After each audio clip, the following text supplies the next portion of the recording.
बात उन दिनों की है जब मैं अपनी बुआ की लड़की के साथ फार्म हाउस के स्विमिंग पूल में स्विमिंग कर रही थी और मेरे फूफा जी मुझे स्विमिंग सिखा रहे थे। हम सब मम्मी पापा, दो मेरी बहनें और एक भाई, मेरे बुआ जी और फूफा जी और उनकी दो बेटियां और एक बेटा। बात उन दिनों की है जब मैं अपनी बुआ की लड़की के साथ फार्म हाउस के स्विमिंग पूल में स्विमिंग कर रही थी और मेरे फूफा जी मुझे स्विमिंग सिखा रहे थे। हम सब मम्मी पापा, दो मेरी बहनें और एक भाई, मेरे बुआ जी और फूफा जी और उनकी दो बेटियां और एक बेटा दूसरे के साथ अच्छे से बनती थी।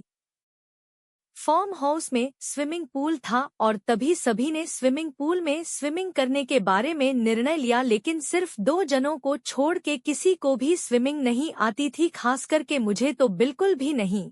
मैंने बोला मुझे स्विमिंग नहीं आती, मैं तो बिल्कुल भी नहीं जाऊंगी, मुझे पानी से बहुत डर लगता है। फिर तभी अचानक से सभी बोले हमें कौन सी स्विमिंग आती है, हम भी तो सीखने वाले हैं, तुम भी सीख लेना। फिर पापा ने बोला बेटा कोई बात नहीं, सभी सीखने वाले हैं, तुम भी सीख लो। वैसे भी मालूम नहीं था और मुझे स्विमिंग आती भी नहीं, इसीलिए इसके बारे में सोचा नहीं था।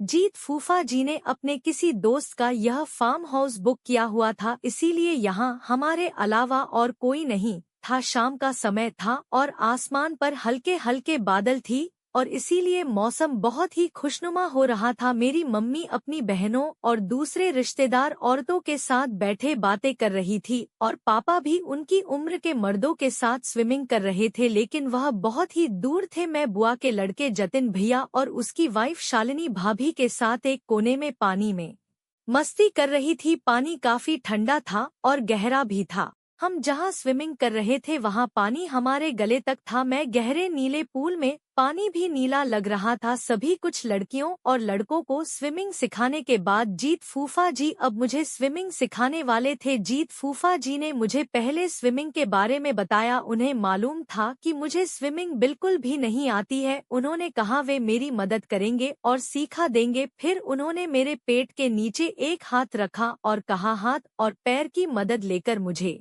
कैसे चलना है। फूफा जी की उम्र 40 साल की है और मेरी उम्र 20 साल की है। फूफा ने मेरे पेट पर हाथ रखा हुआ था और मैं हाथ पैर मार रही थी और मैं स्विमिंग कर रही थी। मैंने देखा कि सब लोग अपनी अपनी बीवी के साथ पानी में मजाक कर रहे हैं और कोई स्विमिंग कर रहे हैं, लेकिन वे सब दूर थे और फूफा जी बेचारे हमारे साथ ही रहे क्योंकि बुआ के साथ उनकी थोड़ी कम बनती है। फिर अचानक से फूफा जी ने अपना हाथ मेरे पेट से हटा लिया और मेरा संतुलन बिगड़ गया और मैं पानी में डूबने लगी। मैंने हाथ बढ़ाकर फूफा को पकड़ना चाहा और गलती से मेरा हाथ फामा की ऐसी जाहलता बाया जिसकी फूफा की ऐसी जगह पे लग गया जिसकी वजह से मैं घबरा गई, लेकिन फूफा ने कोई रिएक्शन नहीं दिया। फूफा ने कहा ऐसे घबराओ मत, कुछ नहीं होता, जब मैं तुम्हें छोड़ूंगा तब घबराना नहीं है बल्कि तैरने की कोशिश करो। मैंने कहा ठीक है फूफा जी। फूफा ने फिर मुझे स्विमिंग करने को कहा। संभालने के लिए हाथ बढ़ाया और मेरा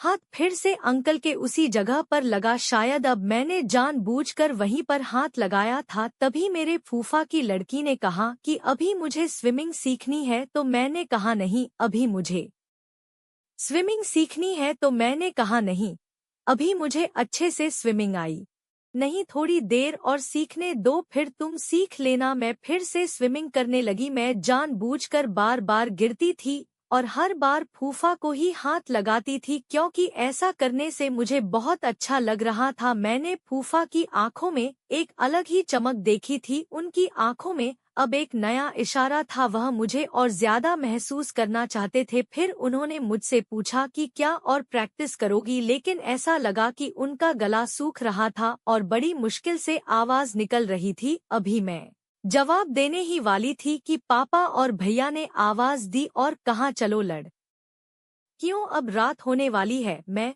तो यह सुनकर मायूस हो गई, लेकिन मजबूरी में जाना ही पड़ा। लेकिन फूफा ने कहा कि वो थोड़ी देर बाद आएंगे। मैं समझ गई कि वो क्यों नहीं निकल सकते क्योंकि पानी में मैंने कुछ महसूस किया था और वो थोड़ा नॉर्मल होने के बाद ही बाहर आएंगे। फिर हम सब लोग फार्म हाउस के हॉल में आ गए। थोड़ी देर के बाद फूफा भी आ गए, लेकिन वो बहुत ही चुप चुप थे। मैं बार बार फूफा की तरफ देख रही थी और वो भी मेरी ही तरफ देख रहे थे। मेरे अंदर कुछ और ही चल रहा था। कुछ देर के बाद सब और ही चल रहा था। कुछ देर के बाद सब लोग खाना खा रहे थे और मुझे खाना अच्छा नहीं लग रहा था, क्योंकि मेरा मन किसी और चीज को खाने का कर रहा था। दूसरी तरफ फूफा भी एकदम से चुप चुप थे। शायद वह भी यही सोच रहे होंगे जो मैं सोच रही थी। मेरी कजिन मुझसे बातें कर रही थी, लेकिन मुझे उनकी बातों में कोई दिलचस्पी नहीं थी। मैं अपने बारे में सोच रही थी। तभी सबका खाना खत्म हो गया और खाने के बाद सबने कॉफी का मजा लिया। थोड़ी ही देर के बाद रात के 11:30 बज गए।